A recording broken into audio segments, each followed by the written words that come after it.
When it comes to purchasing Tudors, I have one rule that I like to follow. It's really kind of simple. It has to be a watch that Rolex would not make. So in other words, it has to be a design or a material that Rolex would never come out with. Rolex really improve and evolve their watches over time. However, Tudor are a little bit more agile. They come out with new materials and new designs pretty quickly, and they really aren't held back by their heritage. I kind of like that about the brand. So today we're going to take a look at the 925 Black Bay 58, which is basically a solid sterling silver case Black Bay 58. It's a precious metal that comes in at a really good price. So let's flip the camera and take a look at a sterling silver Black Bay 58, the 925.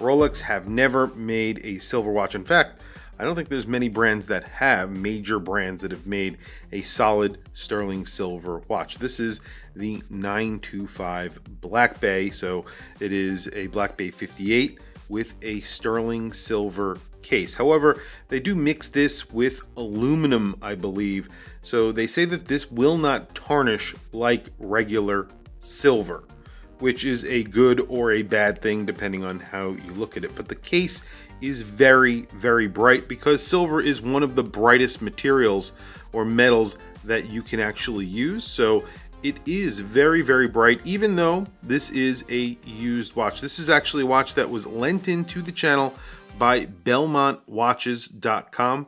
Belmont Watches have a ton of watches on their website.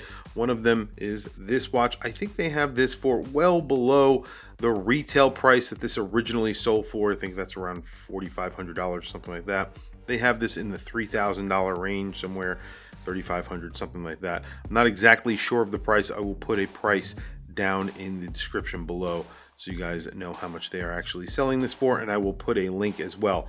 They do not support my channel in any way except for lending me watches, so I appreciate if you check out their website. They add tons of watches every week, and obviously watches like this. So anyway, let's get on with it. I'm going to do quick measurements on this because I think one of the best selling points for the Black Bay 58 in general is the measurements. It's a really wearable watch, and it's also a thin watch when compared to other Tudors. So the other Black Bays, like the Black Bay 41, very thick watches. This is a 39mm watch, spot on. It's a really great size, and you could see why this is a popular watch. Not just this silver watch, but I'm saying the Black Bay 58 in general. The lug-to-lug on here is a very tight lug-to-lug as well. Just about 47.8 millimeters, so somewhere in that neighborhood. You get a big crown like you do with every single Black Bay, so a very nice big crown of 6.7 millimeters. But the measurement here that matters the most, and I'm gonna move that NATO strap out of the way when I'm doing this measurement, it is 12 millimeters thick. So you do have a screwed-in crown and a screwed-in case back, 200 meters of water resistance. Inside you have the COSC certified MT5400, which is a movement that is technically in-house to Tudor. However, it is made by a third party. I think they're called Kinesis. I believe that's how you pronounce their name. They make movements for a few different brands, Fortis being one of them. So they don't make bad movements. They actually make really good movements, and you can see the movement from the back on this watch. This is a single pass-through NATO, so with that single pass-through NATO, it is a little bit thicker, and you do have a very box dome sapphire crystal, so it's 13.2 millimeters thick with that single pass-through NATO. But this is a very, very nice single pass-through NATO that is the same color as the dial and the bezel, so it's in a taupe color. That's what I would call it. So the strap is sort of a weave pattern that's in taupe, and then you have this really nicely colored bezel in taupe as well. It goes really well with the silver case, and then that taupe dial with obviously the applied indices. You have pretty good lume on this watch as well. You have the snowflake hour hand, then sort of a fence post minute hand, and of course you have a little bit of lume on the second hand, so you can see that the watch is running in the dark. I of course love that. There is a lot of information on this dial, so if you are not a fan of that, 200 meters of water resistance, 660 feet. Then below that it says chronometer, and below that it says officially certified. right below the 12 o'clock index, it says Tudor. It has the Tudor logo, then it says Tudor, and then Geneva, and then all the way at the bottom of the dial, it says Swiss made. So there is a lot of text going on this dial. It's not overbearing in my opinion, but some people may not like that, including the logo and all the extra text. Really not necessary, but there you go. You do have a sign crown, as I mentioned. It is screwed in. Now this is a used watch, so you could see that there is a little bit of patina. I'll do close-ups of the case back so you can see what I'm saying. But like I said, this is in sterling silver and aluminum. So I believe they mix in aluminum with the sterling silver, and they get 925 anyway. However, there is an extra alloy in here, and like I said, I think it is aluminum, that allows this to patina less. But I think it will patina a little bit with time. It's not going to be like a bronze case, and in fact the case back is that same material, so it is 925 sterling silver. However, on other watches that they have made, they've used an aluminum case back or a stainless steel case back where they've sort of PVD coated it. This one is not a PVD coated case back. You'd have a sapphire crystal, so there is not a lot of contact with the skin.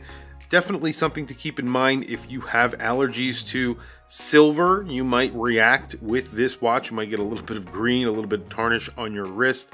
All depends on the person, I guess. It does have that double pass-through NATO or single pass-through NATO, so that does make it sit off your wrist a little bit. So in this case, I would say that's actually a good thing, even though it does add almost a millimeter of thickness. Very quickly, I'm going to throw it on my 7.5-inch wrist. Then we will do a quick lume shot and then wrap up the video. So today I have on my most recent purchase. This is a Bulgari Octo L'Original, I believe is what it's called. I don't know if I say that right. Basically, it's the 102031, the 41 millimeter version in stainless steel, and it's a pretty thin watch as well. So here it is on my 7.5-inch wrist. This is a 39 millimeter watch with a 12 millimeter thickness, but it's a little bit thicker with that single pass-through NATO at around 13 millimeters thick, somewhere in that neighborhood. But it fits perfectly on my 7.5-inch wrist. You can see it looks phenomenal. It really does look very, very good on my wrist. It fits me perfectly. I think 39 millimeters is a really great size for my wrist. I know I buy a lot of watches that are bigger. I just can't help myself sometimes, but every time I see a 39 millimeter watch on my wrist, I just feel like it fits perfectly, and this one really does. Anyway, very quickly, a lume shot. So lume is excellent on this watch. You obviously have applied indices with silver surrounds. Those are very liberally applied with lume. The hands are very liberally applied with lume. You have a little pip in the bezel. It's a little less, I think, lume in there, but other than that, I mean, even the second hand, very nicely applied with lume. Very bright, beautiful watch. Like I said, definitely check out Belmont watches. They have tons of watches on their website. I really like working with them. I've purchased watches from them in the past, and this is a pretty damn good deal.